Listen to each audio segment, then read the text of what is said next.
Hello বন্ধুরা, good morning, welcome back to my channel. সবাইকে happy new year, নতুন বছরের অনেক অনেক অনেক শুভেচ্ছা। নতুন বছর সবার অনেক অনেক অনেক ভালো কাটুক। তো আমরা সবাই রেডি হয়ে গেছি নতুন বছর সবাই মিলে একটু ঘুরতে যাবো।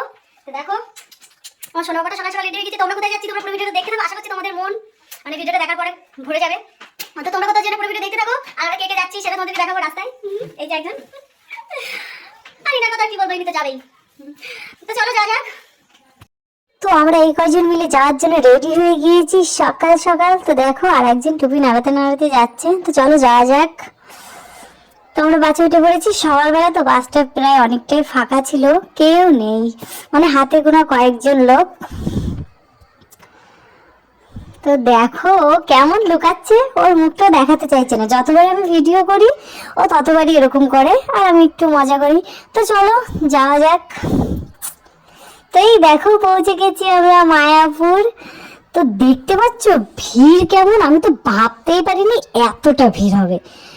তো আমি বুঝতে পারছি না ছেলেকে নিয়ে মন্দির ঘুরতে পারবো কিনা। আর ওই মন্দিরটা এখনো হয়নি, কবে শেষ হবে কেউ জানে না। কবে থেকে যে মন্দিরটা তৈরির কাজ চলছে, তো এত ভিড় আমি বুঝতে পারছি না কি করব, কটা মন্দির দর্শন করতে পারবো জানি না।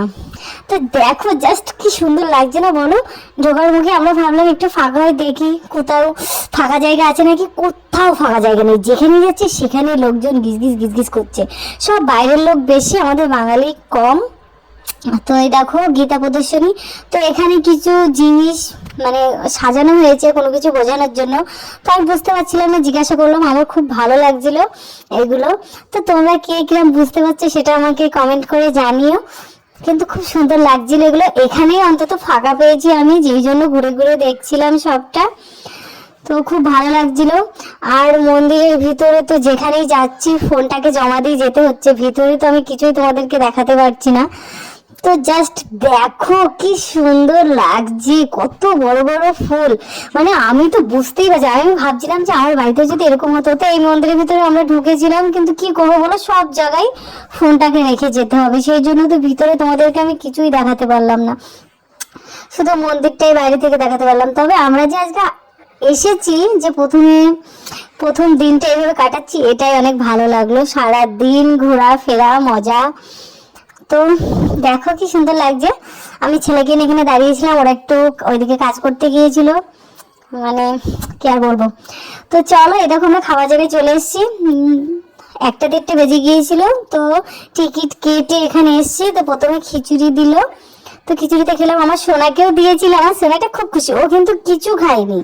ও শুধু খাওয়ার মধ্যে এই যে প্রসাদের মধ্যে যে মটর তারপরে ছোলা এগুলো ছিল, ও খুঁটে খুঁটে এগুলো খাচ্ছিল। তো খিচুড়ি শেষ করার পরে আবার এদিকে ডাল, নিরামিষ তরকারি, আবার সাদা ভাত দিয়ে গিয়েছিল। তো আমার বড় মশাই খাচ্ছে, আমি বললাম একটু তাকাও, একটু মানে দেখাও ফ্রেন্ডদেরকে। তো কি বলবো, আর আমার সোনা বাবা ওইটাই খুঁটে খুঁটে খাচ্ছিল। তাও তো ভালো খুঁটে খুঁটে খাচ্ছিল, না হলে তো আমাকে খেতেই দিত না। তো এই দেখো এরা সবাই খাবার দিচ্ছে, মানে যেভাবে দিচ্ছিল খাবারের যে মানে ঠেলা, দেখো কি মানে তাড়াতাড়ি। তো এই দেখো উনি খাচ্ছে, এখন দেখেনি। তো আমরা খাবার শেষ করে আবার বাইরে চলে এসেছি। আমার বর কিছু একটা বলছিল, আমি বলেছি তো চলো এইখান থেকে তোমাদের মন্দিরটা দেখাচ্ছি। দেখো মন্দিরটা দেখা গেলে আর আমাকে দেখা যাচ্ছে না, আমি পুরো কালো ভূত হয়ে গিয়েছি। না ভূত না, সরি পেতনি। তো এখন বাড়ি যাব। তো আমরা সেই কারণে টোটোতে উঠে পড়েছি। ছেলে খুব কান্নাকাটি করছিল, চারিদিকে এত লোকজন, ওর আর মানে ভালো লাগছিল না। তাও তো 2বার খাইয়ে দিয়েছি, আমি বাড়ি থেকে ওর খাবার নিয়ে এসেছিলাম। নাহলে তো সারাদিন তো কিছুই খায় না, তাহলে কি খেত, দিয়ে ও ঘুমিয়ে পড়েছিল। আর আমার বরের পরে আমার একটু রাগ হয়েছিল, আমি একটা জিনিস কিনে দিতে বলেছি, আমাকে দেয়নি। দেয়নি বলাটা ভুল, কারণ জিনিসের প্রচুর দাম, সেই জন্য আমি আরও নিইনি। তো তোমাদেরকে আবারও হ্যাপি নিউ ইয়ার। আর আমার ভিডিও আমি এখানেই শেষ করছি। আর ভিডিওটা তোমাদের কেমন লাগলো প্লিজ একটা কমেন্ট করে জানিও। আর আমার চ্যানেলে নতুন হলে প্লিজ চ্যানেলটা সাবস্ক্রাইব করে দিও, লাইক করো, টাটা।